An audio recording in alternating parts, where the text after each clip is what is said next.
Chip मिला कि नहीं मिला? अरे कहीं नहीं चिप मिला, अंध भक्तों की कहानी थी, वो समाप्त हो गई, खत्म हो गई। तो झूठ था सब। बिल्कुल झूठ था। झूठ तो भारतीय जनता पार्टी के लोग इतना बढ़िया से झूठ बोलते हैं, जैसे चौथी पांचवी क्लास के बच्चे आपस में झूठ बोलते हैं कि मेरे पापा हवाई जहाज उड़ाते हैं, चाहे वो बेशक जाके जो फावड़ा चलाते हो। 120 रुपए किलो टमाटर, 120 रुपए किलो पालक बिक रहा है। शर्म आनी चाहिए ऐसे देश के वासियों को, ऐसे देश के नेताओं को शर्म आनी चाहिए यार।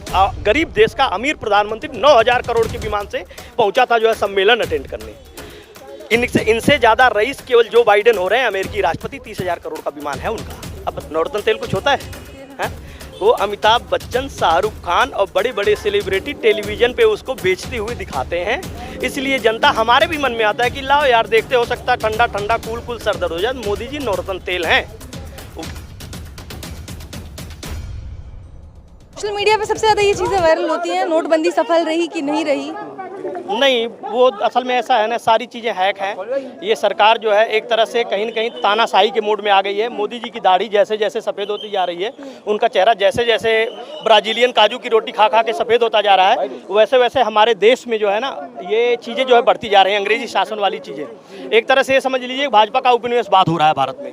कहाँ से कि कोई भी ऐसा पॉइंट नहीं है समाज का जिस पॉइंट पे ये सरकार अपने आप को जो है साबित कर सके कि हम जो है सरकार हैं, हमारा कोई मतलब है।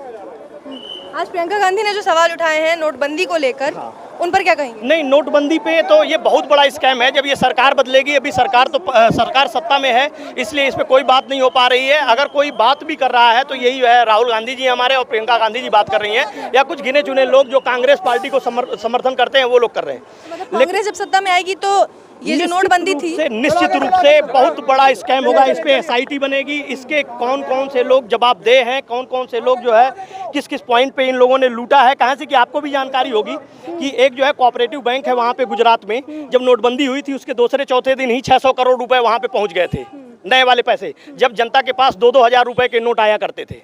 तो आतंकवाद खत्म हो जाएगा। क्या आज नकली नोट नहीं मिल रहे हैं? तमाम जगहों पे जो है वो आ रही है। राष्ट्रीय मीडिया तो बिकी हुई है। बिकी क्या है, मतलब एक तरह से कैप्चर्ड है। सुन तो लीजिए, कैप्चर्ड क्यों है?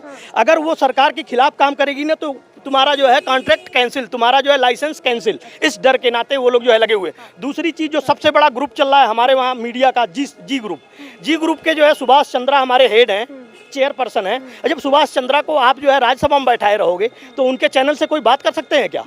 उनके चैनल से सरकार का खिलाफत कोई कर सकता है? लेकिन इस नोट में, नए नोट में तो चिप आ रही थी ना, सुरक्षा की दृष्टि से। हम कह रहे हैं कि अंध भक्तों को इतना ज्यादा उनका दिमाग खाली कर दिया गया था ऊपर वाला, आज भी तमाम लोगों का खाली है।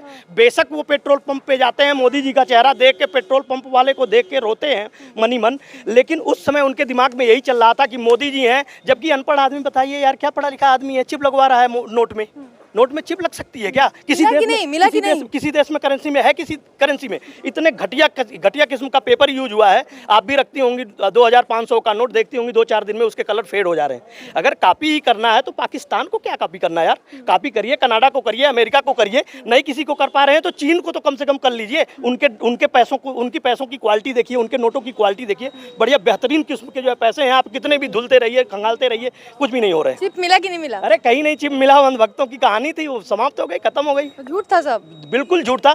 झूठ तो भारतीय जनता पार्टी के लोग इतना बढ़िया से झूठ बोलते हैं, जैसे चौथी पांचवी क्लास के बच्चे आपस में झूठ बोलते हैं कि मेरे पापा हवाई जहाज उड़ाते हैं, चाहे वो बेशक जाके जो फावड़ा चलाते हो।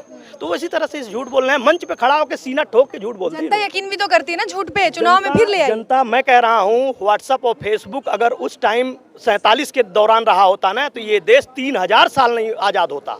और उसी का नाजायज फायदा ये सरकार उठा रही है भारत में, केवल सोशल मीडिया का फायदा उठा रही है। बीजेपी के प्रवक्ता अभी भी तो कहते हैं लीज पे लिया 99 साल। मैं ये कह रहा हूँ कि उनका काम सिर्फ ये कहना है, किसी भी प्रवक्ता को थोड़ा सा दूर करिए, किसी भी प्रवक्ता को किसी चैनल पे देखिए सेम सेंटेंस बोलते हैं। जैसे नहीं होता है कि एक ही खेत का आलू है, इसी को हर जगह जो है बांटना है 2-2 किलो, तो हर जगह एक ही जैसी बात करते हैं। अभी तक ऐसी किसी सरकार के साथ हुआ? ऐसी इतनी सरकारें आई, इतनी सरकारें गईं, कभी हुआ ऐसा कि कोई खड़ा हो के सरेआम झूठ बोला हो? झूठ जो है नमक के बराबर चलता है। ये लोग तो जो है दाल नमक को जो है सच से भी कम कर दिए हैं। लेकिन प्रधानमंत्री तो कहते हैं ना कि सफल आर्थिक नीति है, उनके मंत्री कहते हैं कि बहुत बड़ा फैसला है। मैं कह रहा हूँ कि देश की जनता का ऊपर वाला महला खाली कर दिया गया है।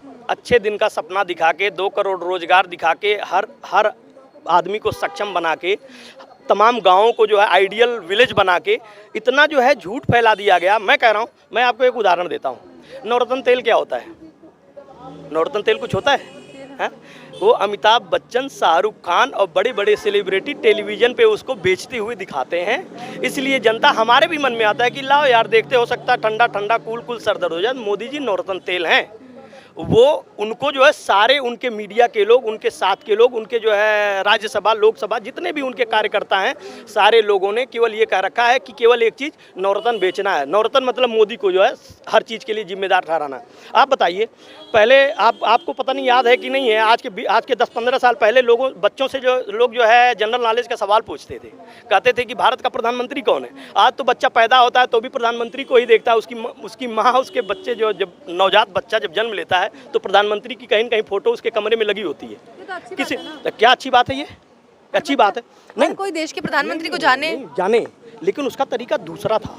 ये तरीका नहीं है कि गरीबों का पैसा, लोगों का पैसा चूस के ब्रांडिंग में खर्च कर दो, सारे पैसे जो है होल्डिंग पे लगा दो, सारे पैसे बैनर पे लगा दो, सारे पैसे टेलीविजन के उस पे लगा दो, सारे पैसे रेडियो के उस पे लगा दो। इन पैसों का यूज हो सकता है देश का, ये टैक्स पेयर का, हमारा आपका पैसा है। तो आप कह रहे हैं कि नोटबंदी से जो पैसे लिए गए, ये जो फेरबदल किया गया, उसको एडवर्टाइजिंग के लिए यूज किया गया? अरे हद तो तब हो गई, अभी G20 का जो है वो चल रहा था, मीटिंग चल रहा था, सम्मेलन चल रहा था, उसमें क्या कहते हैं, फ्रांस में चल रहा था। गरीब देश का अमीर प्रधानमंत्री 9,000 करोड़ के विमान से पहुंचा था। जनता यहाँ भूखों मर रही है। 120 रुपये किलो टमाटर बिक रहा है, 120 रुपये किलो टमाटर, 120 रुपये किलो पालक बिक रहा है। शर्म आनी चाहिए ऐसे देश के वासियों को, ऐसे देश के नेताओं को शर्म आनी चाहिए यार। गरीब देश का अमीर प्रधानमंत्री 9,000 करोड़ के विमान से पहुंचा था जो है सम्मेलन अटेंड करने। इनसे ज़्यादा रईस केवल जो बाइडेन हो रहे हैं, अमेरिकी राष्ट्रपति, 30,000 करोड़ का विमान है उनका। अब बताइए क्या है ये, क्या चल रहा है? ये पैसे हैं कहाँ से रहे? एक बात बताइए, विधायक के, सांसद के, राज्यसभा सांसद के सुविधाओं में कोई कटौती हुई? कभी किसी को सुनने में आया? गरीब देश कैसे कह रहे हैं 20 लाख करोड़ का आर्थिक पैकेज कोरोना में लेके आए हैं? वो पैकेज सीतारमण और वो थे, क्या नाम है, अनुराग ठाकुर, यही दोनों लोग समझ के रह गए। बाकी जनता तो टेलीविजन पे देखती रह गई, कहाँ गया? हाँ, समझ में नहीं आया। समझ में किसी को नहीं आया। अगर आपको आया तो थोड़ा हमको भी बता दीजिए, हमारा भी ज्ञान बढ़ जाएगा कुछ। मैथ्स तो मेरी भी कमजोर है ना। नहीं, उसमें नहीं है। मैथ साइंस इन सब चीज़ों से इन लोगों का कुछ लेना देना नहीं है। जो राज्यसभा लोकसभा में चुने हुए हैं 42% लोग अपराधी बैठे। कैसे नहीं है? मनोज तिवारी कहते हैं कि आरबीआई ने कहा कि 99.3% पैसा बैंकों में आ गया। वो कहते हैं बाकी के पैसे से आतंकवाद हो रहा था। तिवारी की मैथमेटिक्स या उनके साइंस, उनके जो है संस्कृति को न समझे ज़्यादा ठीक है। मैं कहता हूँ किसी मंच पे अपनी बहन बेटी को नचा के देख लीजिए। आज तो नचा भी सकते हैं, टिकटॉक का जमाना हो गया, नहीं तो एक जमाना था जब ये पैदा हो रहे थे, हिंदू यूनिवर्सिटी में पढ़ने जा रहे थे, प्याज का रेट 80 रुपये पहुंचा था 60 रुपये। तब गाना क्या गाए थे, काए अटल चाचा पियजिया अनार हो गए। बात समझ रहे हैं? वो सब चीज़ें कहाँ हैं? मौका परस्ती है। जनता जाए भाड़ में, जनता हमारी रोजी रोटी है। जनता मरती रहे, क्या करना है? हमारी सुविधाओं में कटौती नहीं, हमको तो ब्राजीलियन काजू की रोटी खानी है। आज यहाँ से आज क्या कुछ मांगे थी आप लोगों की? मांगे ये थी कि हम लोग यही चाह रहे थे, जबकि वो मतलब पॉसिबल तो नहीं है हमारे हिसाब से, मेरे हिसाब से पर्सनल, अरुण के हिसाब से पॉसिबल तो नहीं है। मांगे यही थी कि इसके लिए, नोटबंदी के लिए एक SIT बनाई जाए, इसका जो है थोड़ा सा तह तक जाया जाए कि क्या क्या इसमें जो है इसकी अच्छाइयाँ रहीं, क्या क्या बुराइयाँ नहीं, क्योंकि बुराइयाँ ही दिख रही हैं। यही मांग थी। तो अपनी उधड़ी हुई सिलाई कौन दिखाता है? नहीं तो वही कह रहे हैं ना कि सरकार जब तक रहेगी, सत्ता में रहेंगे, तब तक कुछ नहीं हो सकता। और सत्ता जब हटेगी ना, तब देखिएगा कौन कौन से स्कैम आते हैं, कौन कौन से लोग जो है उनके साथ खड़े होते हैं। तो आप ये कह रहे हैं कि एकदम सत्यापित हो जाएगा कि बहुत बड़ा ये स्कैम था? बहुत बड़ा स्कैम था, भारत की राजनीतिक इतिहास का सबसे बड़ा स्कैम।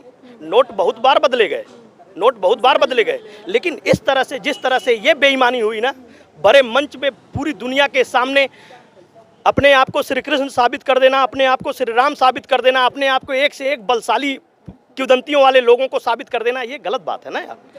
साइंस का जमाना है, साइंस अपने चरम पे है। आपको पता है प्लूटोनियम, यूरेनियम खोज लिया गया है। जिस दिन वो अपने आप लीक हो गया ना, धरती जली हुई गेंद हो जाएगी। लेकिन इस जमाने में जो है इस तरह की बात करी जाएगी तो गलत है।